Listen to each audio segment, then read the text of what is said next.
Hello दोस्तों, मैं SK Singh और आज हम बात करने वाले हैं डॉक्यूमेंटेशन की। तो टेस्टिंग में डॉक्यूमेंटेशन होती है या overall S D L C या सॉफ्टवेयर डेवलपमेंट में जो भी टेस्ट डॉक्यूमेंट्स यूज होते हैं, मैं थोड़ा थोड़ा आइडिया दे देता हूँ। यानी आइडिया होना चाहिए इसमें। टेस्टिंग में आप इस पर प्रॉपरली वर्क नहीं करते हो किसी भी डॉक्यूमेंट्स पे। जो टेस्टिंग के अंदर भी हायर क्यूए मैनेजर वगैरह होते हैं या सीनियर होते हैं, वो इस आर टी एम वगैरह जो भी डॉक्यूमेंट्स होते हैं इन पे काम करते हैं। तो फिर भी लेकिन हमें पता होना चाहिए कि कौन सा डॉक्यूमेंट क्या है, क्योंकि कभी कभी इंटरव्यू में आपसे पूछ भी सकता है कि क्या होते हैं डॉक्यूमेंट्स। तो देख लेते हैं। जैसे कि मैंने फर्स्ट वीडियो में डिटेल में बताया, तो आज फिर से मैं एक बार डॉक्यूमेंटेशन पे एक वीडियो बना दी है, क्योंकि इसमें क्या ना आरटीएम देखना हमको। टेस्टिंग में ना आरटीएम, रिक्वायरमेंट ट्रेसेबिलिटी मैट्रिक्स, ये क्या होता है, इसको समझना है मेनली। तो चलते हैं, पहला है बीआरएस। बीआरएस क्या होता है? ये होता है बिजनेस रूल रिक्वायरमेंट स्पेसिफिकेशन। यानी सबसे पहले क्या होता है कि जब हम हमें कोई सॉफ्टवेयर मिलता है बनाने के लिए, क्लाइंट आता है हमारे पास, तो हम उससे पूछते हैं कि आपका बिजनेस क्या है, यानी क्या करते हो आप, क्या बिजनेस है, क्या बिजनेस के बारे में। ये सारे का सारा डॉक्यूमेंट्स होता है बिजनेस के बारे में होता है। यानी बीआरएस यानी business rule, business requirement specification. यानी बिजनेस की रिक्वायरमेंट है क्या, है तुम्हारा बिजनेस है क्या। तो बिजनेस का सारा ओवरऑल जो डिटेल होती है इसके अंदर ही होती है।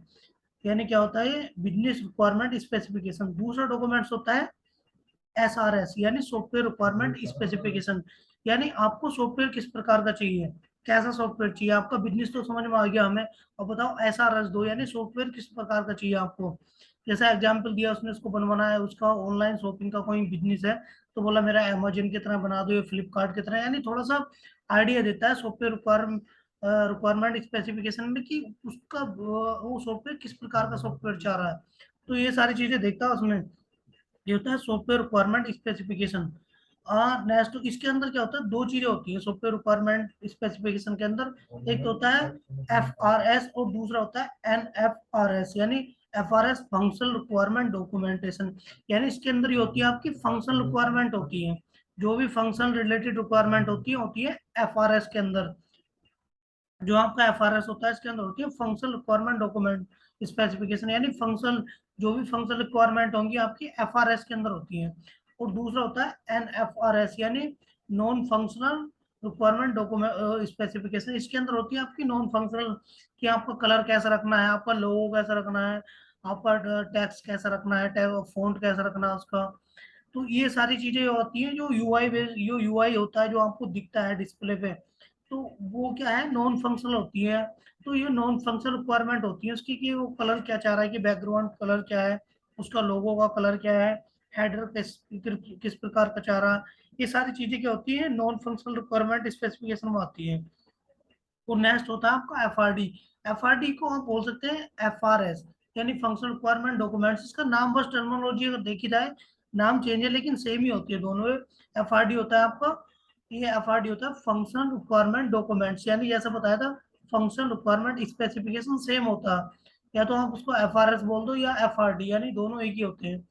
दूसरा होता है टेस्ट प्लान। टेस्ट प्लान में क्या करते हैं हम, टेस्ट प्लान में क्या एस्टिमेशन है, कितना आपको टाइम लगेगा, कितना बजट आएगा आपका, कितने रिसोर्सेज होंगे, क्या एनवायरमेंट सेटअप की जरूरत पड़ेगी, ये सारी की चीजें हम टेस्ट प्लान में पहले से ही, डेवलपमेंट के बाद टेस्टिंग करने से पहले टेस्ट प्लान बनाते हैं, क्या स्ट्रेटजी होगी आपकी, किस हिसाब से टेस्ट करोगे। ये सारी चीजें इतनी इसमें होती हैं।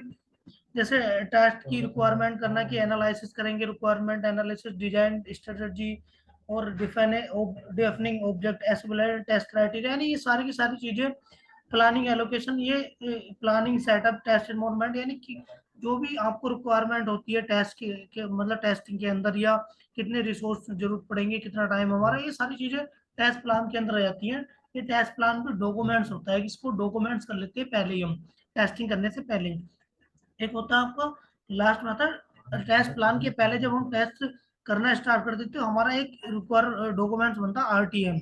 ये आपका मेन है आरटीएम। आरटीएम आपको देखने को मिलेगा, लेकिन स्टार्टिंग में मिलेगा। अगर जो एक दो साल एक डेढ़ या यानी 2 साल एक्सपीरियंस होते हैं, उसी को आरटीएम पे काम करने दिया जाता है। फ्रेशर को इससे कोई लेना देने नहीं, लेकिन समझ में आना चाहिए आरटीएम होता क्या है। ये होता है रिक्वायरमेंट ट्रेसिबिलिटी मैट्रिक्स, यानी यूजर की जो रिक्वायरमेंट होती है उसको ट्रेस करने के लिए, जो यूजर के रिक्वायरमेंट को ट्रेस करने के लिए और टेस्ट केस ट्रेस करने के लिए, कि कितने टेस्ट केस मतलब टेस्ट हो चुके हैं, ये ट्रेस क्लियरिटी होती है। यानी आपकी जो पूरी ओवरऑल कितना काम हो चुका है, ये होता है, ये क्लाइंट कभी भी मांग लेता है इसको, आरटीएम को, लेकिन इसको दोनों टीम को फायदा होता है, यानी हमारी कंपनी को भी फायदा होता है जो सॉफ्टवेयर बना रही है, और क्लाइंट को भी। उसको पता रहता है कि हमारा कितना काम हो चुका है, कितनी रिक्वायरमेंट आ गई है, सब कुछ यानी ट्रेस करती है रिक्वायरमेंट को, जो रिक्वायरमेंट और टेस्ट केसेस को। तो इसमें मैं दिखाऊंगा आरटीएम को, आपको डिटेल में समझाऊंगा एक्सेल में कि कैसे काम करता है। दूसरा होता है इसके अंदर, एक होता है टेस्ट सूट। टेस्ट सूट ये होता है एक कॉम्बिनेशन होता है टेस्ट केसेस का, यानी जो भी ओल्ड सारे के सारे टेस्ट केस होते हैं उसके क्या होता है, कॉम्बिनेशन होता है टेस्ट सूट। ये होता है it is a combination of test case, यानी कॉम्बिनेशन होता है ऑल टेस्ट का। ये कभी कभी टेस्ट सूट के बारे में पूछ लेता है कि टेस्ट सूट क्या होता है, इंटरव्यू में क्वेश्चन पूछ लेते हैं टेस्ट सूट के बारे में, तो इसको बता देना है कि कॉम्बिनेशन होता है टेस्ट टेस्ट केसेस का। ये छोटे छोटे कीवर्ड आपसे पूछ लेता है। तो ये था आपका सारा डॉक्यूमेंटेशन, यानी आपको इतना इसके बारे में अवेयर रखना है, बाकी ज्यादा इस पर फोकस नहीं करना।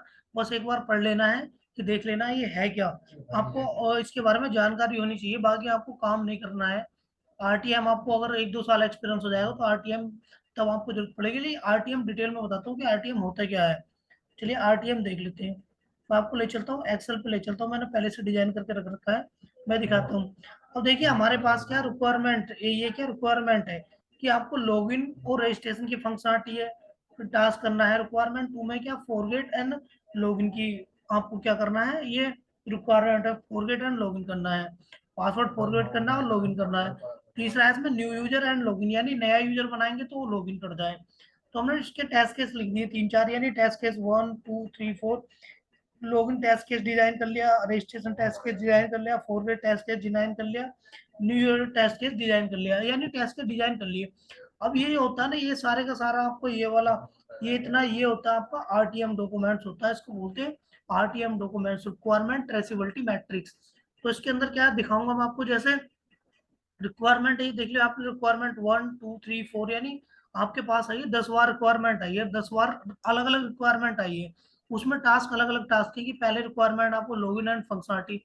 अब टेस्ट केस क्या आपने डिजाइन करके रख लिया, यानी पहला लॉगिन का रख लिया, दूसरा फॉरगेट का, न्यू यूजर का, यानी आपने ऐसे 10 टेस्ट केस डिजाइन करके रख रखे हैं। अब क्या है, अब इसका फंडा मैं आपको समझाऊंगा। यहाँ आपकी रिक्वायरमेंट, पहले रिक्वायरमेंट में क्या है, 2 रिक्वायरमेंट थी आपकी पहले में, यानी 2 टेस्ट केसेस आपको फिल करने हैं। अब टेस्ट केसेस आपने यहाँ लिख के रख रखे हैं कि यहाँ ये सारे के सारे टेस्ट केस लिख के रख रखे हैं।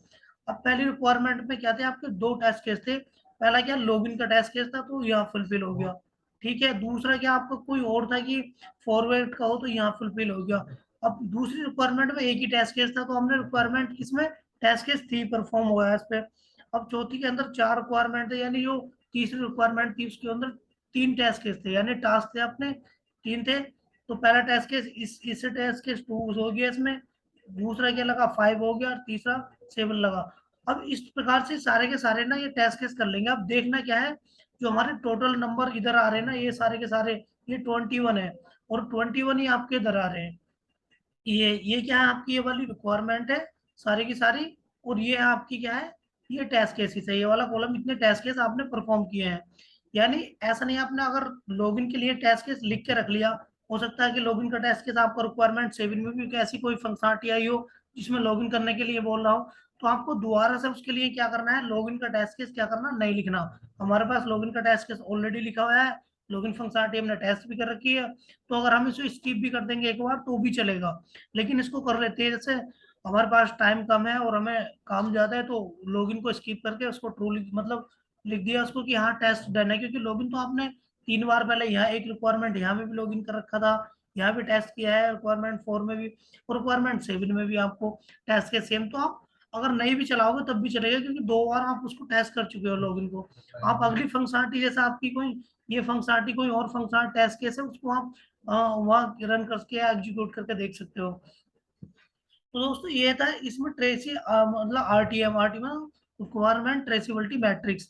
तो इसमें क्या है, आपको अगर आपको कोई भी, जैसा आपने टेस्ट केस कोई ज्यादा लिख दिया है रिक्वायरमेंट में, आपने देखा कोई टास्क वगैरह ज्यादा है, आपका यहाँ टास्क गड़बड़ा गया, तो इसकी हो ना क्लियर रिपोर्ट है कि आपको अगर क्लाइंट भी देखेगा तो उसको पता चल जाएगा कि कितनी रिक्वायरमेंट थी, हमारे कितने टेस्ट केस यानी रन हो चुके हैं, कितनी रिक्वायरमेंट हमारा कितना ओवरऑल जो सॉफ्टवेयर कितना बन चुका है। ये सारे का सारा ना क्लियर इसमें हो रहा है, ट्रेस हो रहा है, यानी क्लियर आपको रिपोर्ट दे रहा है, ट्रांसपेरेंट रिपोर्ट। आपको देख के समझ में आ जाएगा कि कितना रिक्वायरमेंट मेरा बना है या नहीं बना। और अगर जैसे टू लिखा है मैंने, अगर आपका नहीं बना तो इन प्रोग्रेस या अंडर डेवलपमेंट, यहाँ ऐसे आप कमेंट्स लिख देते हैं इसमें, जो भी आरटीएम डिजाइन करता है या इसको हैंडल करता है। अब देख लेते हैं इसमें क्या है, आपको कभी भी कंफ्यूज नहीं होगा कि 21 तो इधर आ रहे हैं आपके और 21 आपके इधर आ रहे हैं, यानी टोटल आपके टास्क है ये इधर बिल्कुल लिख रहे हैं, टोटल ये कितने टेस्ट केसेस आपके यहाँ परफॉर्म होंगे और आपने कितने टेस्ट केस एग्जीक्यूट करें। तो आपके ये ना दोनों इक्वल होने चाहिए, यानी 21 इधर है, 21 इधर है, यानी ये क्लियर है कि हमारा ये अभी तक रिक्वायरमेंट है क्लियर चल रही है, जितनी रिक्वायरमेंट मिली है इतने हमने सारी की सारी क्या कर ली है, टेस्ट कर ली है। तो ये क्लियरिटी यानी ट्रांसपेरेंट रिपोर्ट देता है एक तरीके से, आरटीएम आपको दिखा देता है। ये क्लाइंट बेसिकली क्लाइंट मांगता है, लेकिन जो इंटरनल टीम होती है डेवलपमेंट टीम, उसके लिए भी बहुत बेनिफिट होता है उसको क्लियर, जो सीनियर या मैनेजर होते हैं क्यूए मैनेजर, उसको स्ट्रेसिबल जो आरटीएम होता है इस डॉक्यूमेंट से क्लियर पता चल जाता है कि उसकी रिक्वायरमेंट कितनी रिक्वायरमेंट आई है अभी तक और कितना टेस्ट हो चुका है। यानी दोनों की दोनों चीजें एक ही सिंगल रिक्वायरमेंट आपको प्रोवाइड प्रोवाइड कराता है, दोनों रिपोर्ट, यानी टेस्ट केस एग्जीक्यूशन तक की रिपोर्ट वो कराता है, रिक्वायरमेंट कितनी आई है उसमें क्लियर रिक्वायरमेंट दिखाई देती है कि रिक्वायरमेंट कितने फेज में आई है, कितनी रिक्वायरमेंट आई है, टेस्ट केस कितने क्लियर हो चुके हैं और कितना रिपीट हो चुके हैं। टेस्टर के लिए ओवरऑल टीम के लिए इम्पोर्टेंट इम्पोर्टेंट एक तरीके से इम्पोर्टेंट डॉक्यूमेंट्स होता है, और ये सिंगल सीट पे होता है, इसको इसलिए ये जो देखने में और पढ़ने में समझने में इजी होता है बहुत, आपको इधर उधर जाने की जरूरत नहीं होती है, एक सिंगल पेज में आपको ये मिल जाता है। तो दोस्तों ये था आपका रिक्वायरमेंट और डॉक्यूमेंट, यानी जो भी डॉक्यूमेंट टॉपिक था, डॉक्यूमेंट कितने डॉक्यूमेंटेशन यूज होते हैं आपके डेवलपमेंट में और टेस्टिंग फेज में, और क्या आरटीएम था। तो आरटीएम मेन होता है, आपका आरटीएम के बारे में थोड़ा डिटेल में और गूगल से पढ़ लेना। ठीक है दोस्तों, मिलते हैं नेक्स्ट वीडियो में, जब तक के लिए take care, bye bye, thank you.